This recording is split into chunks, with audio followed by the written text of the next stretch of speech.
We will say it like it really is. With dignity and respect. Committed to free speech and common sense. Upbeat and entertaining. Straight talking and direct.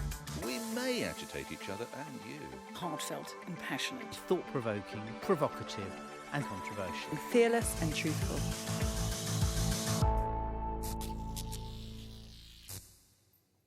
Hello and welcome to The Pledge. Now, as you know, I implicitly trust the judgment and wisdom of the great British public. And no one more so than Connie, who called into my radio show this week. Connie in Stockwell. You're on the radio, Connie. Good morning.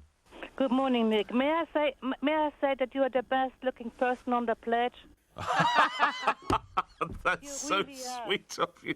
For people who don't know, that's a TV show on Sky News. But you are comparing me with James Caan and Greg Dyke, so hopefully I'm... Oh, no, hang on. Look, Graham Lassau's a good-looking bloke. But anyway, that's for a separate conversation, but I'm very grateful. Thank you, Connie. James Caan's lawyers are apparently suing for slander. Not sure if you've got a lawyer, Greg. On the show this week, Rachel wants to talk about disability and the workplace. Greg's going to tell us about his university dissertation. June's got a personal perspective on the Emma Watson debate. And Michelle is asking, what's the point of history? But first, Connie... It's me. In the latest depressing incident that shows how our police force has been turned into an adjunct of the local social services department, officers in Durham are to give free heroin to addicts. They say it can cut crime and save money.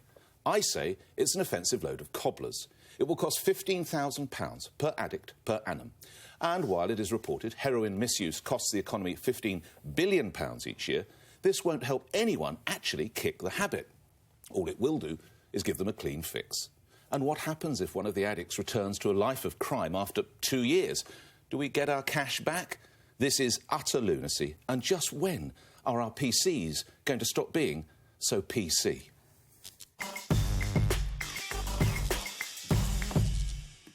Nick, so instinctively and emotionally, I agree with the headline, what you've just described. You know, why should we give heroin users free things just for them to commit crime and be awful? So instinctively and emotionally, you've got me.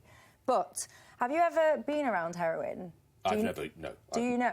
So I, unfortunately, have been around heroin. When I was growing up, I knew a lot of people that used heroin, and I lost a friend of mine, actually, to heroin. Very sorry. And I used to be like you, and I used to regard, I'm probably going to be offensive now, but I used to regard these people as smackheads, and I used to think they were awful, awful people that were the scourge on society and all the rest of it. And then I realised, actually, they don't start like that.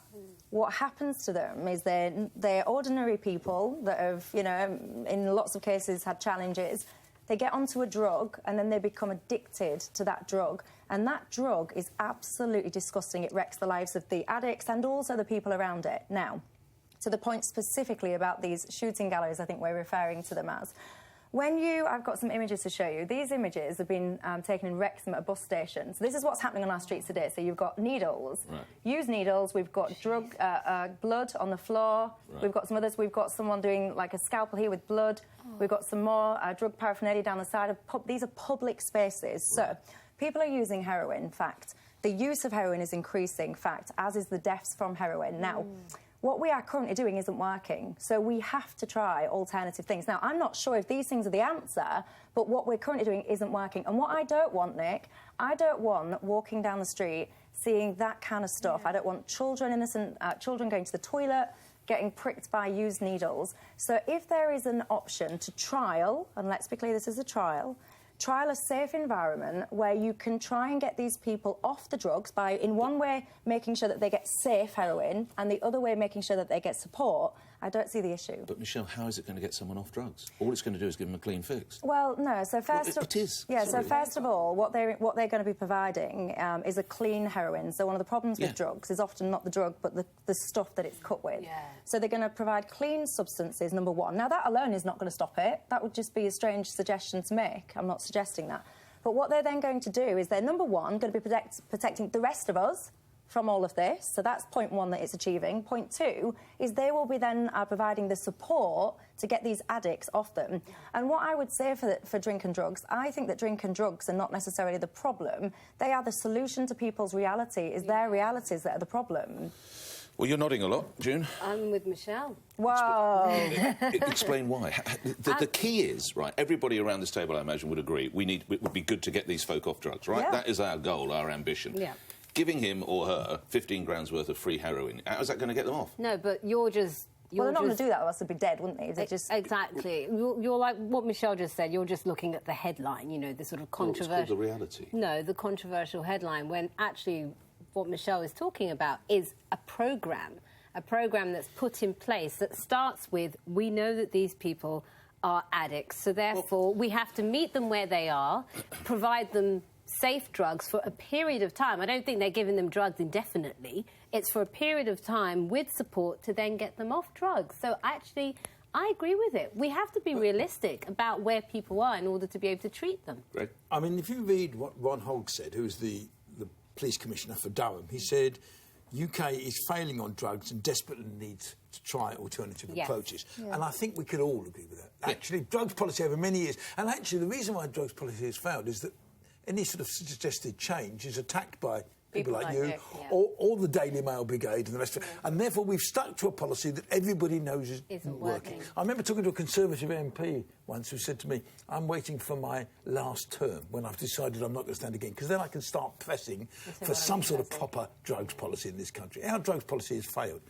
Therefore, it's worth trying things. And therefore, it's worth trying this. Now, if it does... Now, what it mustn't be is...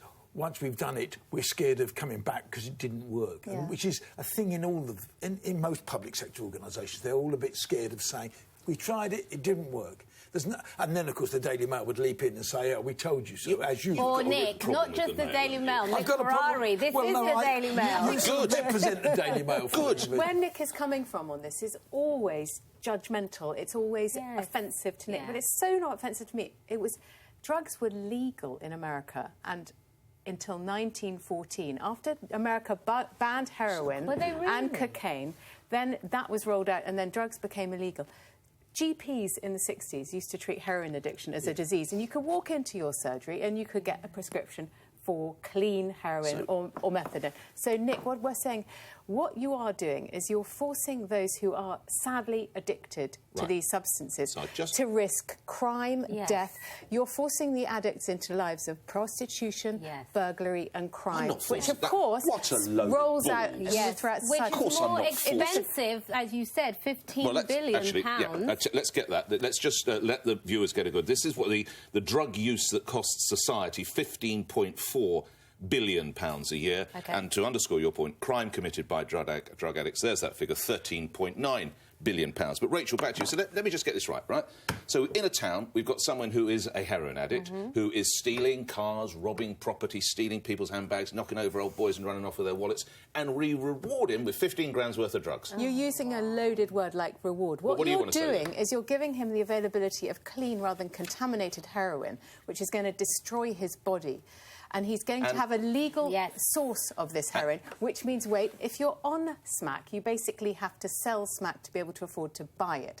So it's a sort of pyramid scheme. It's a pyramid scheme where it sucks more and more people into it. So if you legalise the supply of heroin, you reduce crime in the area, which is why the police chief is so in favour of it. So that criminal we're helping. Meanwhile, decent viewers who are watching this programme right now, who are waiting to have an operation, or their gran is waiting for an operation, or we want absolutely no money for them. They will be absolutely thrilled because the economy will be returned the $15 billion that is lost through drug use. Hang on, Nick, you agreed when I said that our drugs policy has failed, right? Yeah. So what should we do? What should we do? I don't think you reward those who break the law with £15,000 bursaries each year. I've got an idea, though. Hold on. Because, as I often do, I like to bring solutions. Why not methadone, which costs £5,000 a year? I'm fine with that. Now, Methadone's cool. I start to see the argument. You're saying there isn't methadone on this programme. They're not. It's not methadone. What you're talking about is right. But what I'm saying is, if now this is I've deliberately left to the end. If I'd said, but then we could do it for 5,000 instead of 50. Then I'm all for the trial. Then I'm all for the trial. You're not objecting to it in principle at all. It's only the money. For goodness sake, why did you say it was offensive? Well, I know 15,000 and why did you say that decent people wouldn't appreciate the scheme? Out there, it's a lot of money. I know it's not much to you, but most folk, it's a lot of cash. And you're thinking these people haven't thought about methadone and decided not to. Well, why not do it then? Why not use it? Because they presumably looked at it and said, it's a way of being more. You have that much confidence? Yeah, I do. You have that much confidence in public bodies bodies in this country. You run some of them. I have that much confidence in somebody who's prepared to go out on a limb like this guy is. That's what I've got some... Yeah. Can I just make one point, because I feel very strongly about it? We talk about I hate drugs. I can't even put it into words what they do to families. But what I would say is we keep talking about addicts and addicts and addicts. Very few people are born addicts. There you go. People become I know. But they do have addictive tendencies, Michelle. Yeah, of course. I mean, alcoholism is a inherited Yes, but what I don't like... Yeah, but hold on. It's still legal, No, please let me land my point, please, because it's important to me. And we're saying addicts as though these people are absolute scumbags. Some of these people, not all, some of these people are normal, decent people that something happens to them, they make the wrong choices, they take something that they should never have gotten involved with, and then they can't get their way out of it. It's just, it's an awful thing. And to your point, when I heard about these spaces, my initial reaction was to you, why are they not giving them methadone? Why not? So that is the bit, and I will agree with you that that bit to me doesn't make sense. But I would assume /hope that the people have considered this. They've looked, because that's the obvious thing to bring you down using methadone. So the fact that they are not, I would trust that they have looked into this and there is a specific reason, and I don't know what that reason is, but I would agree with you. And I would have thought that it's a means to an end. It's not for an indefinite period of time. Anyway, it's my turn now. This week, we celebrated International Women's Day. Women all over the world decided to wear red, hence the outfit. We tweeted, some marched and some took the day off in protest. However, there was one topic trumping Trump in feminist circles up and down the country. Was it anti-feminist for Emma Watson to pose topless for Vanity Fair? I have to say I'm conflicted. On one hand, I understand Watson's argument that feminism comes in all forms and it's about choice.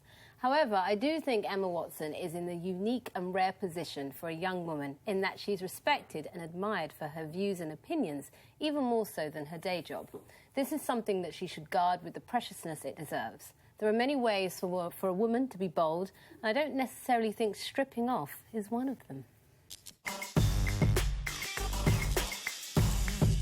Yeah, happy International Women's Day, June, but it was yesterday. Did you not get week?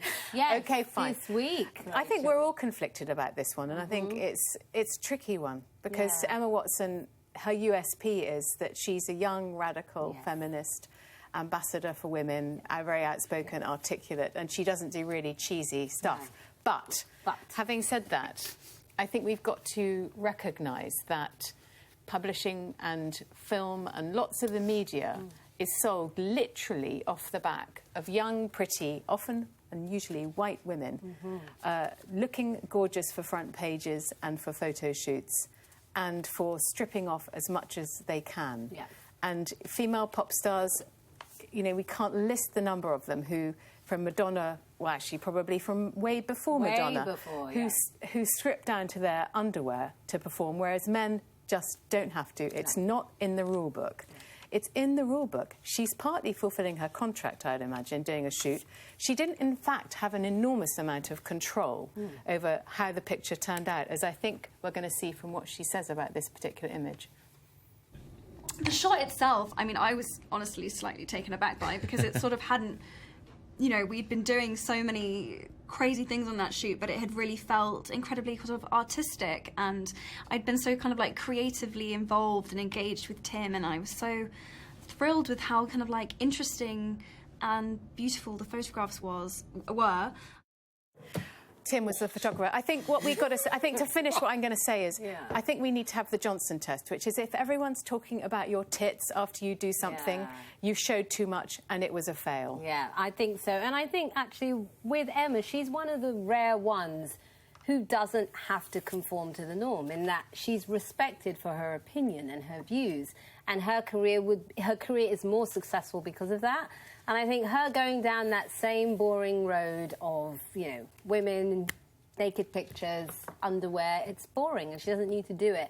And to be honest with you, she's got to decide if she really wants to be taken seriously as a change agent, as it were. Is it worth it? Can I just explore the Johnson test as regards I like the tits? Johnson now, what test. exactly is this all about again? Because God knows you've got one in the family, so I'm just like to explore that. Several, Nick. Well, if you do a public appearance and everybody talks not about your views on female genital mutilation, but about whether you were topless underneath that Burberry bolero, or what you might wear to go jogging. OK, Nick, I know where you're going. But we're not talking about men. We're talking about women. What I was talking about was control. It's like who controls the image, Precisely. and what you saw there was Clearly even Emma Watson wasn't in control of her image there. And also, she doesn't need to do it. Greg, well, I mean, if you're a bloke and you get involved in this discussion, you do it with some trepidation. Yes, be careful. So I rang my daughter, who's a very hard-line feminist, this morning, and said, look, what do you think? And she said, which I thought was right, there's enough major issues to be discussing about the role of women in this week than to discuss this. So I'm not really going to discuss it at all. OK. What were her alternative topics, Greg? What would she... Oh, I think she's about the role of women in society, the role of salary, money, you know, women in this country. If you talk about this country, what she did say about this was, Emma Watson is also international. In this country, she thinks it doesn't matter, but maybe internationally it is an unwise thing to have done. And also, the point is, what your daughter said is precisely right. We're talking about equal pay, we're talking about inequality, but actually her doing that detracts from the very things that she's campaigning about. I know, and we talk about women as if they're a collection of body parts and solely about appearance the whole time. And it's boring. No, well, we often do. You didn't buy that tawdry explanation, did you, as to how the picture suddenly happened? Emma Watson. Oh, if you recall the picture, yes, it's threadbare. By the way, she wasn't topless. She wasn't wearing a bra. She's without her bra, and she's got a very small crochet top that sort of granny wears. Well, what does she expect is going to happen? Yeah, precisely.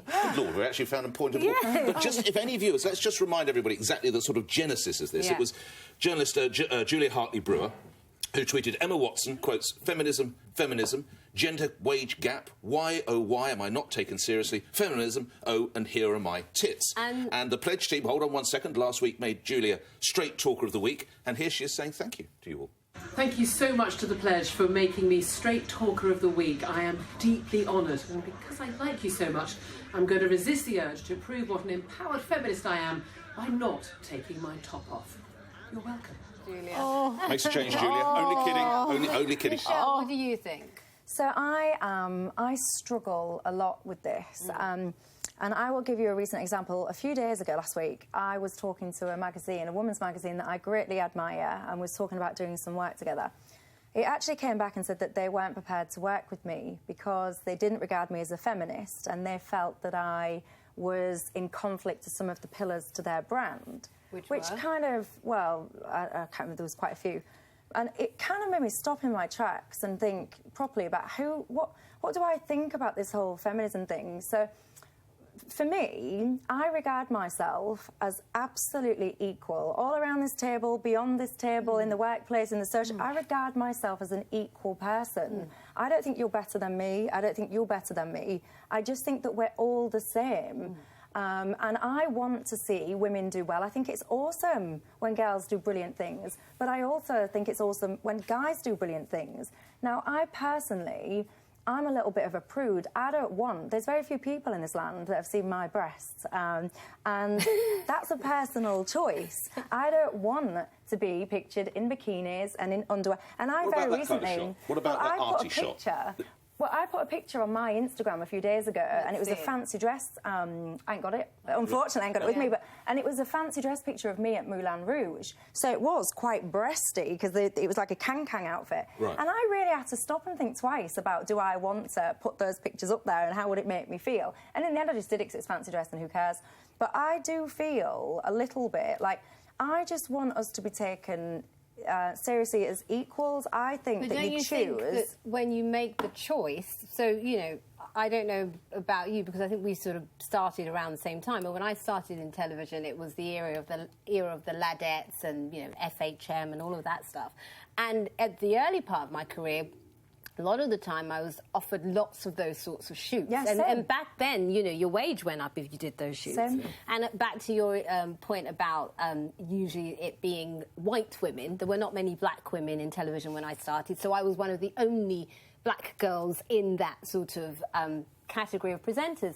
And I purposely chose not to because I knew I was passionate about issues. And therefore, if I was always seen in my underwear and in in bikinis. It just detracts from it. And I do think that Emma Watson is one of those rare actresses that actually does have a choice. I know, but a lot of the back others to what don't. I said earlier, nobody has asked, I presume, Nick or Greg to take their tops off for photo shoots. I'll ask you to keep them on. No, but no, wait, take them off. It's just something that doesn't... No, I don't want to see that. Once I see that, it's something that just doesn't occur to the media industry. But that's why the women themselves need to take a stand when they have a choice. Perhaps, yes. I thought your point was more interesting than actually whether or not she took her top off. I thought your point that someone's suggesting that you're not a feminist for particular, for certain reasons. And what I think is... you look back to the early days of feminism, it was tied very much in with the left-wing agenda. Yeah. It's not anymore. No. It's not anymore. And I think that that's what you should have said back to them. You're entitled to an opinion. But I don't do women's marches and I don't do, International Women's Day. You're more than welcome to join. I know, thank you. But the reason that I choose not to do that is because I think by taking to the streets and marching, I'm somehow suggesting that I'm not an equal already, and I think I am. I think that women in lots of other countries are not equal. I think that lots of other countries are massively backwards in terms of how they treat women. We're and not they equal need here, support. though. You've got to look at the research and the data. No, but I do, and I think that you might be equal. That doesn't mean to say everybody here is equal. No, but they're clearly not. Although, as you say, massive change compared to 30 years ago. So you might be equal in your mind, but the opportunities and the options for you are not the same as that for your male counterpart. No, but what I would say to girls, but I would say it to boys, is what we need to have is self-belief, we need to have aspiration, we need to have balls to negotiate on our salaries, we need to have all of these things. What we don't need is, girls, we're all still down here, but boys are up there, but if we take to the street, girls, we can become equal. I don't like that. It makes me uncomfortable. OK, time to move on, and it's... This week, it's me. I'm playing the Trump card. Right? So, this week, President Trump, in one of his famous early morning tweets, brought up the issue of Watergate. He said, "How low has President Obama gone to tap my phones during the very sacred election process? This is Nixon/Watergate. Bad or sick guy?"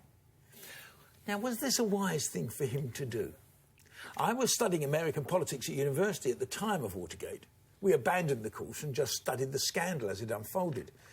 The similarities between Watergate and Russiagate are already there to be seen. Trump's national security advisor, Michael Flynn, has already resigned after transcripts of intercepted phone calls revealed he had misled, even lied to, the vice president over links to Russia. His Attorney General, Jeff Sessions, has recused himself from investigations into Russian interference in the election after being accused of lying under oath about meetings with the Russian ambassador. The questions now are, how much did the president know? Is there a cover-up? And if so, who's involved?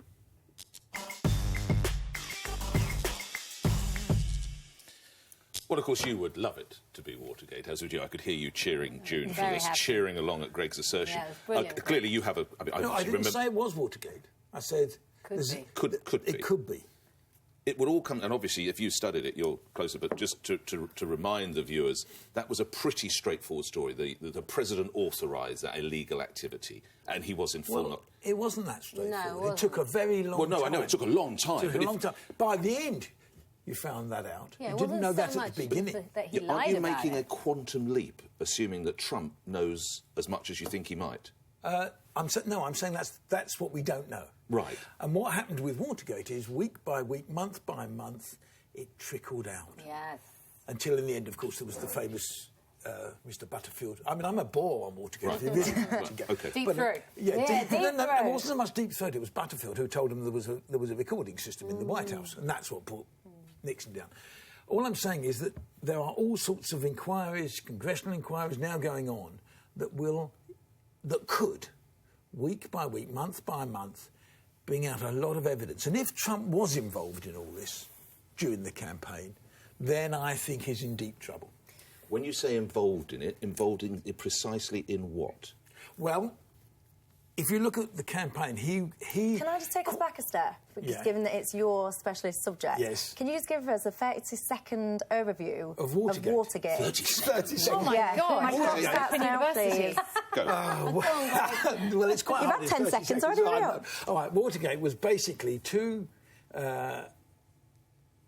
Washington Post journalists sat in court and followed up a small story of court, which was about some guys who had burgled the Democratic Party headquarters. Mm-hmm. Roll on 2 years almost.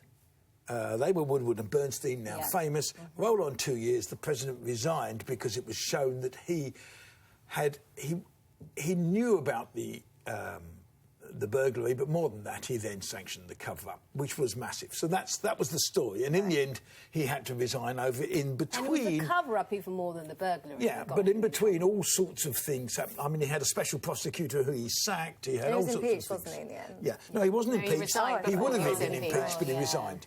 All I'm saying is, if you look at the Russia story as it sits today, there is clearly a lot more to come out. Now, it might actually prove that Trump knew nothing about it. But remember back to the election campaign, he was talking about Putin and how much he admired Putin all through that campaign. Why? Yeah. Why? That's the question you want to answer. Oh, yeah, but Nick's question to Greg was, what was the Russian contact with Trump that could bring back down his downfall?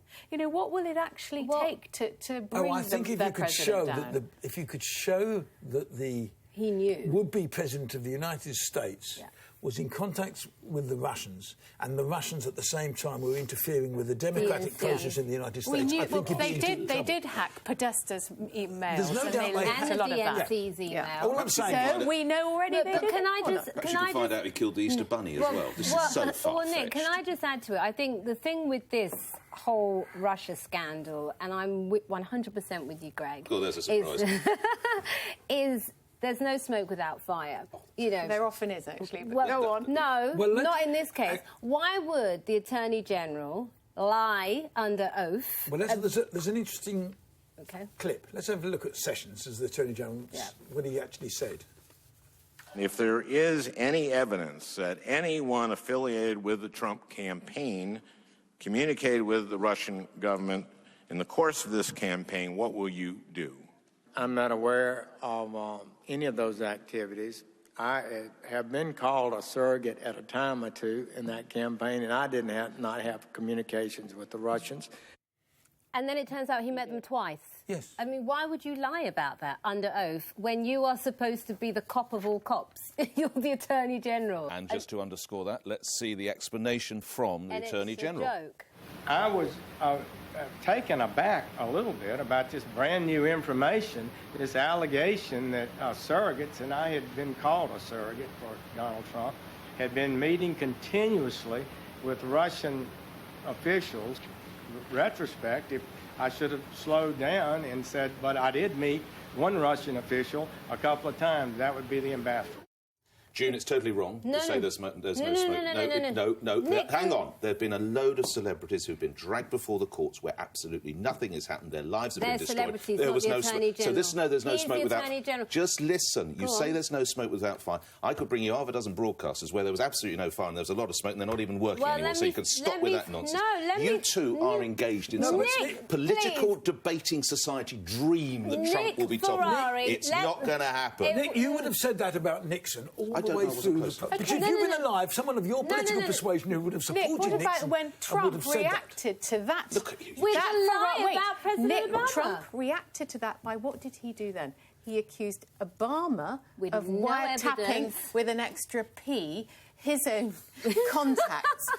With zero evidence. And we then probably taking the pin. To try and change on the is agenda. They're trying to swirl the fake news around so much that nobody can see the light or see Nick, anything. Back to the point on the Attorney General. This is, I'm sorry, there is no smoke without fire, because why is it on that whole the session, the Senate's hearing session, they did not ask him, did you meet the Russians? They said, what would you do if you found out that members of the... And then he volunteered himself to say, I've never met the Russians. Nick, and then it turns out he's lying. Why would you lie? Over the next 6 months... If you've got nothing to hide. Or next 9 months, we will see. We will. And you might be right, but you don't know. All I'm saying is there are suspicions there that need to be that will be investigated. I feel a little bit like...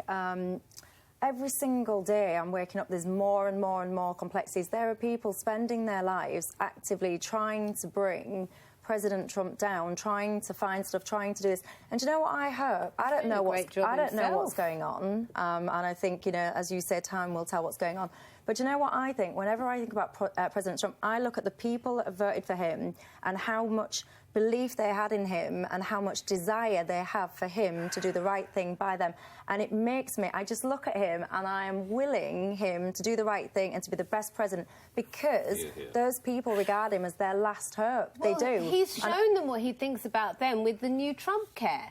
Yeah, totally, completely ignored them. What did you sign when Michelle was saying that? Because it just I didn't know you worked in Milwaukee and you now work Steelworks. Sorry, when did that happen? No, she's talking about the people who believe in him. And I feel very sorry for the third of America who showed themselves so deluded as to have voted this man into office. You would know better than 72 million, wouldn't you?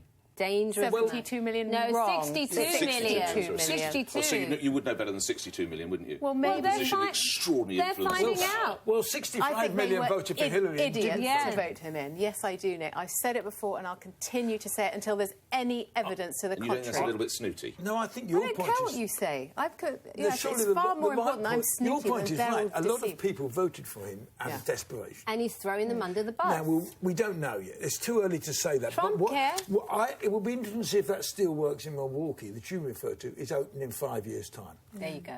If it's reopened. Because I don't believe it will be.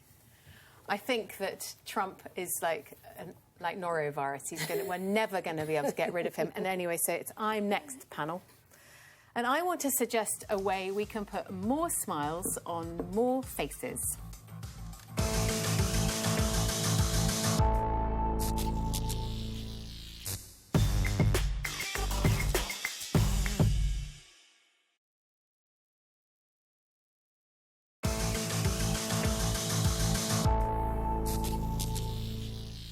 If you had an adult son or daughter with a learning disability, what would you prefer? That they had a job they enjoyed that took them outside the home, that earned them a little money but a big kick?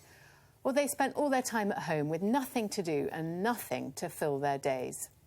For almost all of those with learning disabilities, their reality is the latter. Of the 1.4 million people in the UK with a learning disability, 1.3 million of them are unemployed. And one of the main causes of this sad state of affairs is the mandatory minimum wage, which is now over £7 an hour. The mother of one such young woman, Rosa Monckton, is tackling this head-on. She's founded a training centre in Cafe, Team Domenica, named after her daughter who has Down syndrome. She's there in the middle. Monckton is brave enough to say in public that not all work is of equal value, and says there should be a therapeutic exemption from the mandatory minimum wage for people with learning disabilities. And I agree. The rising minimum wage keeps almost all people with learning disabilities from the dignity of a paid, even if low-paid, job. I'm on Team Domenica.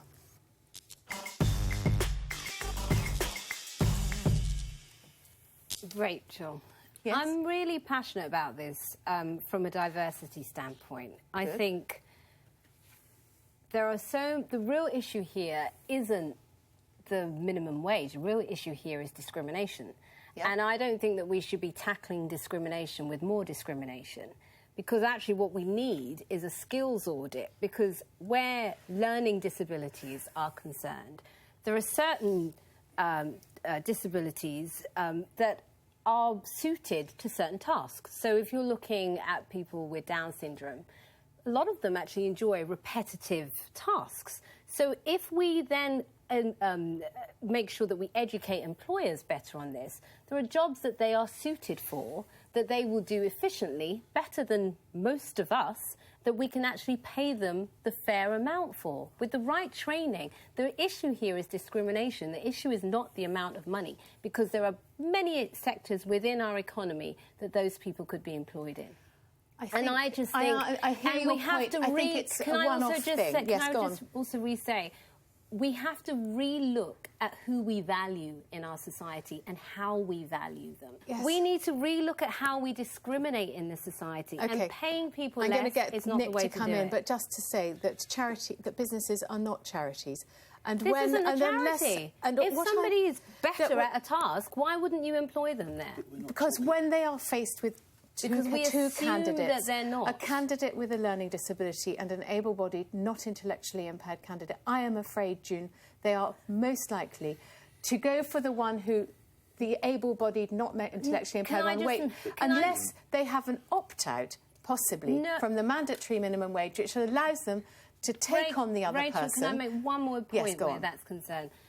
That's just wrong, because if we educate people in terms of how you employ society, the government, yes, back to June, the government. I'm sorry, we've got to stop Sunshine and Rainbows now.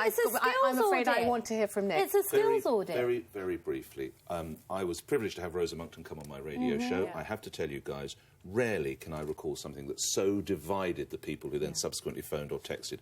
And interestingly enough, the ones who are totally in support of what Rosa said, and I actually put to Rosa Monckton, are you honestly saying that you've got two girls who are stacking the shelves of a supermarket, and you're actually going to pay one less? And to credit to her, she said, yes, I am, because it will take her longer, or him, to put the tins of beans on the shelves than it would a regular person, quotes regular, or someone without those setbacks. And what was fascinating is that when people phoned in, the parents or grandparents or relatives of those with these sort of learning disabilities were wholly supportive, and they talked about, they used the word you used, it's dignity, it's better they go out, they merge with people, and it was often the case the ones who opposed it were ones who did not have children with these learning disabilities, and I think that's a really important point to back you up. We persuaded Rosa to come on our show as well and to explain what the reaction she had from having said we should pay the people with learning disabilities less than the minimum wage. Let's have it. Last week, I wrote an article in Spectator suggesting that there should be a therapeutic exemption for the minimum wage. I had no idea quite what a controversial subject this would be. I've had absolutely dreadful trolling online, but much more importantly, I have received a barrage of emails from parents, from siblings, saying, please be our voice. People with learning disabilities do not have a voice. Fight on. So that's what I'm going to do. Rosa, to my mind, should become the Minister for People with Learning Disabilities. She would be the most excellent advocate. Michelle? Well, what I think is I am so frustrated with living in a world where everybody's trying to be politically correct and avoid... Politically correct. We don't know what I'm going to say is politically correct yet. So we live in a world where so many people are trying to be politically correct and not offend other people. And often we do it with good intentions. But what we are in danger of, we must listen. This lady, I think she's remarkable, and I respect her greatly because she has experience that I don't have. So when I heard this topic, and I heard it, I was aghast at the absolutely, like, I couldn't get my head around the concept of paying somebody with a disability less than somebody without one. I couldn't get my head around it. It felt completely wrong. I was outraged.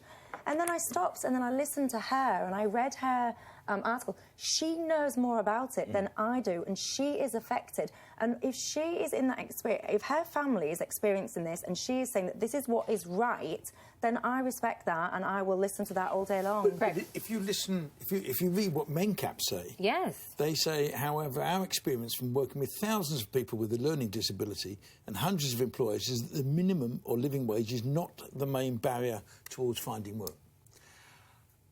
That's possibly true. It's possibly true. But it is one barrier. But it clearly is one barrier, and perhaps you could overcome that barrier another way around by supporting... Yeah, but giving companies a lever to get these people companies into financial the support to take these people into the... might be a better way. Because once you start having exceptions to the minimum wage, this won't be the only one. You will end up with a lot of exceptions. With a lot. But Nick, we already have tons of exceptions to the minimum wage. We've got unpaid internships. My children have been offered them that last up to a year. No, but that's for a specified amount of time. This is saying forever. There's no way we can compare those two. That's a false comparison. It's up to employers, June. It's not mandatory. Looking at young people like Rose Monckton's daughter, at the end of the day, for her, stacking shelves could be a career. For lots of able-bodied young people that don't do that job, it's for a short period of time. So my point is we need to relook at how we value people in this society. And to say that that can be your contribution to society. You talk about value. Just listen back to what Rachel said in her introduction, which was very well written, so clearly your brother wrote it, where he talked about having the dignity... Women's Day, Women's Week, sexism... The dignity... I'm sure I'll get human resources on it. The dignity... Wouldn't you rather that young bloke or young girl goes out and works in that supermarket, or in Dominica's case, works in the cafe, than sits at home eating junk food in front of a telly thinking, and just buys out of society? Yeah, yes, I would. And what I'm saying is we need to look at discrimination. Not just we need to look at discrimination. Value is not simply determined in society by the monetary value you put on somebody. It's one way. Another way is by saying, I want you in our community, I want you in our small business. It does say who we think is worth more. You're part of the team, yes, the family. It does. If you're doing the same job, if I'm paying somebody less for the same job, I'm saying that person is worth less than that one. And I don't buy that. Sorry. I'm into that. C'est moi après le break. For those who, like me, have got no idea what I've just said and don't understand French, it's me next, and I'll be arguing that a lot of what we learn in school is a bit of a waste of time. Zut alors.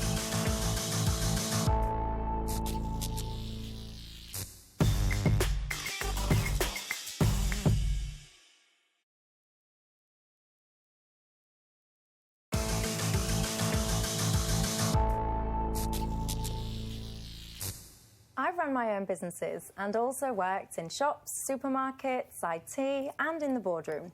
And in all of my jobs, I've never had to know the year Henry VIII came to the throne or know the difference between a supervolcano and a volcano, which are things on school exam papers, but no use at all in the real world. The traditional education system we have is antiquated and not fit for purpose. It's time we step back and consider the real purpose of education. I think it should be adequate preparation for the world the students will live in and, crucially, work within. We need to build a direct link between the classroom and the workplaces of the future, making sure kids leave education best equipped to become the technologists, entrepreneurs, builders, nurses, administrators or engineers they wish to become.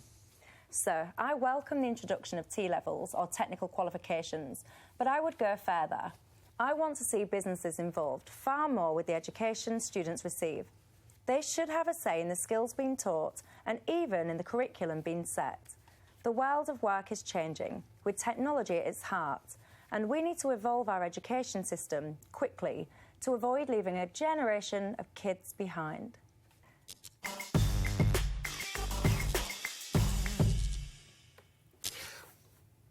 You see, I fundamentally don't agree. That's all right. What I do agree with, I mean, I think it was Yeats, I think, who said that education is the lighting of a flame. And it seems to me that's what you're trying to do with education. You're trying to get people to be curious about the world and about all sorts of... Now, where I would agree with you is that I do think schools, and particularly universities, are not great, or most of them are not great, in terms of helping people through that difficult first year when they leave, about getting jobs and where do they go and what do they do. Because most people, or half the people I know who leave university, if not more than half, have got no idea what to do or where to go. But that doesn't mean to say that because they've studied English or because they've studied biology, it's not of value to what they've done. And actually, I think education is much more important than just conditioning you for the next job, because actually the next job will probably only last 5 years anyway. So a few things. First of all, I've no idea who Yeats is, and if I went to school, I probably would do. But it's... He's got some wine lodges. You might yeah, now I know him. I tell you what, though, I call him Yeatses. That's the bars that I call. Anyway, so what I was going to say, you've missed my point now. I'm thinking of my next wine in the pub down the road. But my point is, it's brilliant to be curious about the world and all the rest of that's fascinating. But if you're curious about the world and you've got no gumption or common sense, how are you going to be able to get yourself... And by the way, I'm not talking about jobs per se. I don't think we should educate people for a job, because jobs, we don't even know what the jobs are that are going to be coming down the line. I want people, and I didn't say it was just about jobs or work, I said it was about the real world we're going to live in.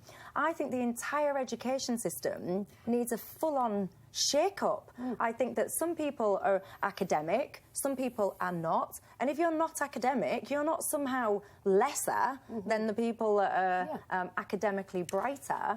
I would, like, literally start with a big blank sheet of paper and I would try and rethink the whole thing. I agree with you that if you haven't got an academic tendency that makes you any less a being. It doesn't at all. And we have got a system in this country that is biased towards a certain sort of academia. I've no doubt about that, and I agree with you. But don't take from people the opportunity to be excited about learning. Don't take it away. I'm not going to take it. I'm going to excite them even more about it. Michelle, don't you think, though, it's hard to know where you're going if you don't know where you've come from? You know, history definitely impacts the present and the future. So it's not just about preparing you for the world of work. It's also preparing you for life in general, and when you know what's gone before, that helps you understand why we're wherever we are. So don't get me wrong, I don't don't you think want it's both? to. It's not either or, it's both. Yeah, no? but what I think is that I don't want to scrap history lessons. Okay. I don't want to get rid of history, but I think that we spend so much time learning and reciting stuff that we just won't ever need, or if we do need, I can just get onto my Google and in a nanosecond I can find it out. It's interesting you mentioned Google, because I have to say I sense some of the viewers are probably trying to be Google or find out exactly what you said, and credit to you, you are going to allow us to show up. This is the scripts that we read,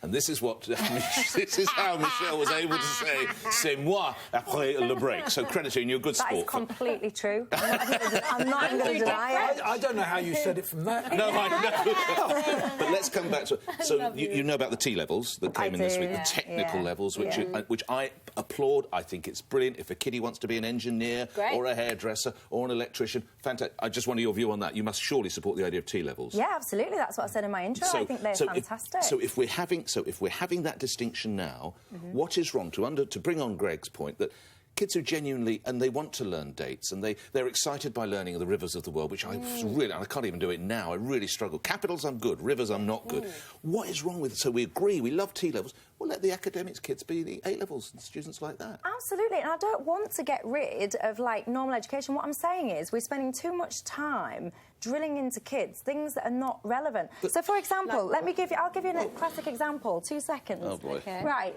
so... It's not 8/8, is it? So here are things. So, for example, right, let me start with this. Right, tell me. Crust of the earth. Is that Greg's head? That's Greg's head, isn't it? What's C? And I'm going to refer to my notes to make sure that I get this right before I judge you lot. What's C? Rachel, do you know? No, inner core. Right. Magma. So you think that C is the inner core? I don't know. Come on, do the next one. No, OK, so the C is the outer core. Right, finally, I'll be here all day otherwise. The B. What's the B? I don't know. What's it called again? How many of these have you got? Come on. It's the mantle. Right. OK, go on, next one. What is this? It's a W. Yeah, but what element does it represent of the periodic table? Whiskey. No. I'm afraid periodic... I'm afraid No. you're a bit beyond me there. Yeah. Tungsten. Which king is that? Don't know. Nice colour. I like a bit of rough. Yeah. Is it James I? Oh, God, I hate you. Is it? Yeah, it is. High five! My point win. is, I remember being at school and spending such a long time learning the periodic table, for example. So what was W? It was tungsten. So do you actually know that? Of course I don't. What do you think I am? I was told the answer before I came on here. And that's proving my point. My point is we're spending so much time... and money. ...teaching children things that they don't need to be able to remember, or they can just Google. 4 years at your expense learning Latin and Greek, which you would call dead languages. And almost every single Prime Minister this country's ever had, no, obviously, for the 20th century, has studied politics, philosophy and economics at Oxford University. Right. Also, probably at all our expense. These are not vocational courses, Michelle, but somehow these people have managed to overcome the fact they didn't know how to do put someone's hair in tongs or pull a pint or lay a brick and run the country.